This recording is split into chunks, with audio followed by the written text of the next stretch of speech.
Let me start out with telling you what an honor it is to be here.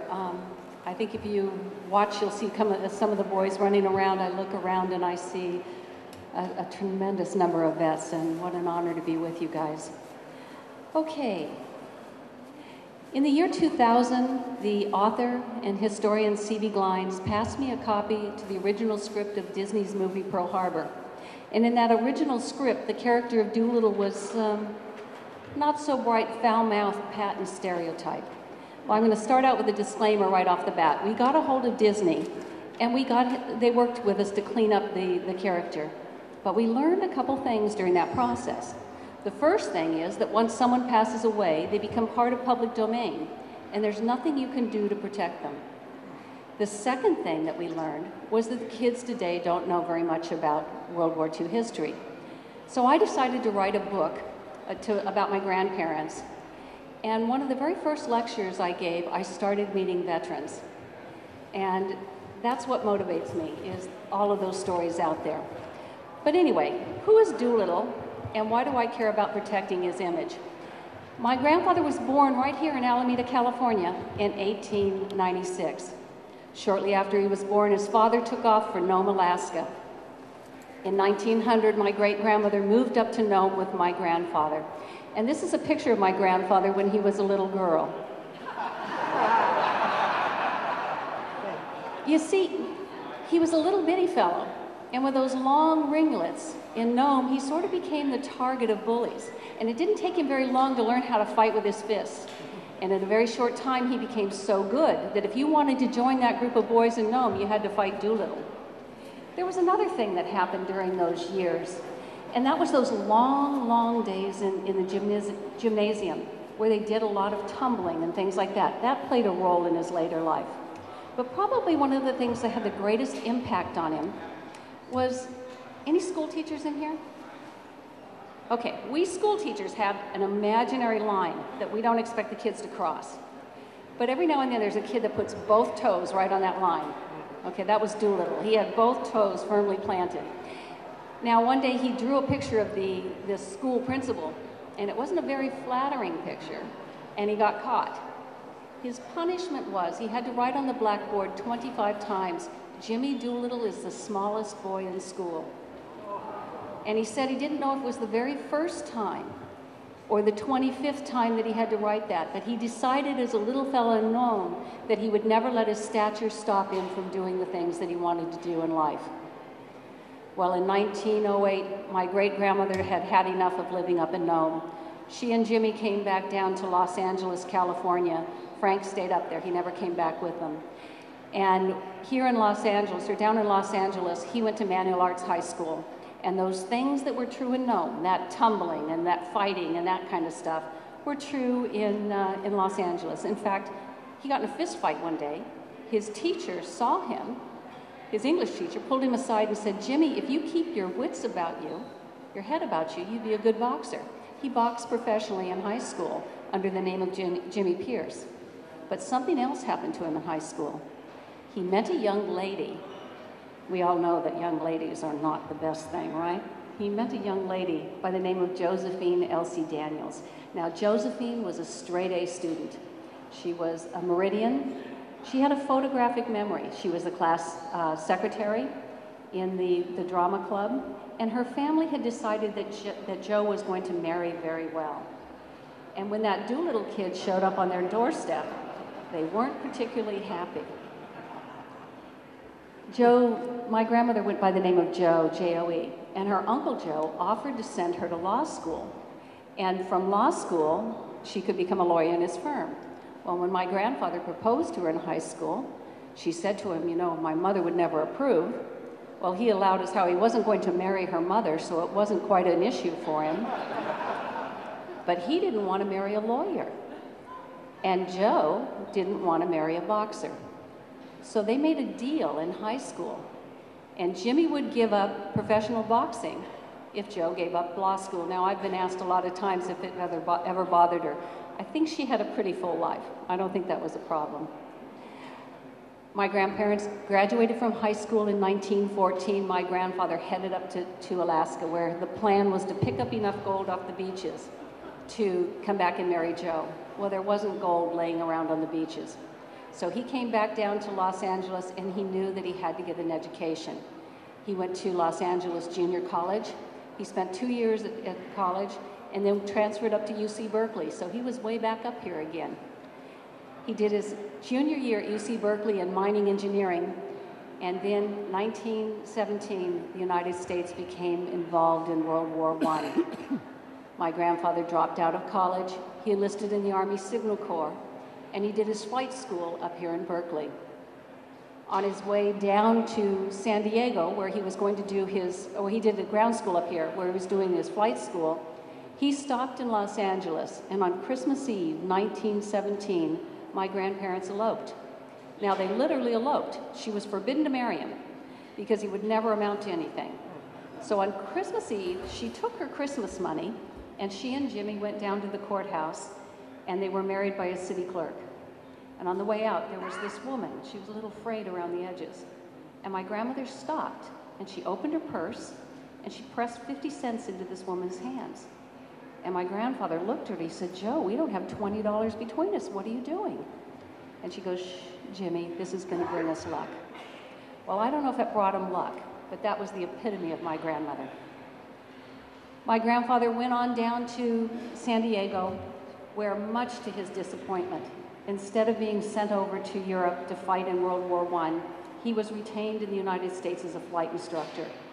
I have a feeling that that had a lot to do with the type of pilot he became, because he spent so many hours in an airplane. He was the kind of person who was driven to do really well. Well, he was a little bit of a card in those days. He still had his toes on the line. In fact, there's one little story where he went out flying with a buddy of his, a guy named John McCulloch, and they would go out way away from the airfield, and instead of staying in the cockpit, Granddad would climb out on the wing. And you know that gymnastic thing he used to do? He used to do it on the wing. Well, one day they came back to the airfield, and John's trying to get him back in the cockpit, and instead of coming back in the cockpit, what happened was he went and sat between the wheels. And so when the airplane landed, Jimmy was sitting between the wheels. Well, John was unhappy, but my grandfather was ecstatic because he'd won $5. But what neither of them knew was that there was this filmmaker there, this guy named Cecil B. DeMille. And DeMille had shot the pictures of this airplane landing, and sure enough, when he was showing the rushes to Colonel Burwell that day, Burwell saw this man sitting between the wheels. He jumped up, threw open his door, and yelled, "Ground Doolittle!" Well, DeMille looks at him, he goes, "How do you know it's Doolittle?" He said, "Nobody else." And Burwell says, he says, "How do you know it's Doolittle?" And he said, "You can't even see his face." And Burwell said, "Nobody else is that stupid." But the Army Air Corps must have seen something in this Doolittle character, because what they did was they sent him to mechanic school, learned to take an airplane apart and put it back together. After that, they sent him to engineering school, which was a little unusual in that day, because in that day, engineers were pretty straight-laced guys, and pilots today, they're still crazy. He was one of the very first to marry those two fields together.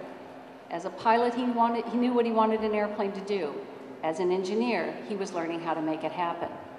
Based on those 2 years of school, the University of California granted him his Bachelor's of Science, and then the Air Force sent him on to MIT. They gave him 2 years to complete a master's. In 1 year, he completed his master's. In the second year, he completed his doctorate of Science in Aeronautical Engineering, the very first one ever issued by MIT. This is the first cross-country that my grandfather completed in under 24 hours. But this isn't the day he did it. You see, this is the day he first attempted it. He climbed into that airplane, and he started his takeoff run down the hard-packed sand. And he hit a little pocket of soft sand, and he flipped it into the water. Well, he climbed out of the airplane. He was in water about calf deep, and he walked up on the beach, and a woman came up to him. She said, "Jimmy, are you okay?" He said, "I'm fine, but my feelings aren't."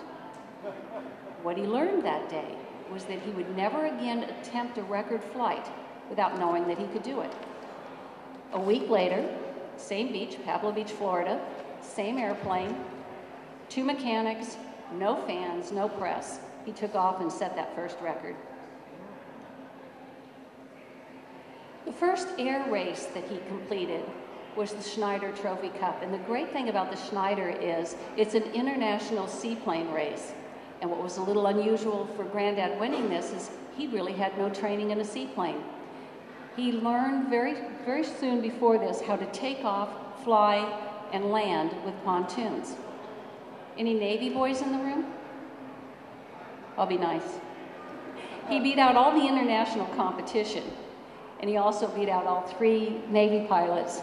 And in addition to that, he set the world seaplane record. One of the other things he accomplished was the first outside loop. Now, Jimmy Doolittle's job between the wars was really a difficult one, and I think I'm going to elicit a little sympathy from you guys. What the pilots that remained in the Army Air Corps had to do during those years was make aviation look fun. So they had to do airplane races, and they had to do city to city and barnstorming and all that kind of stuff.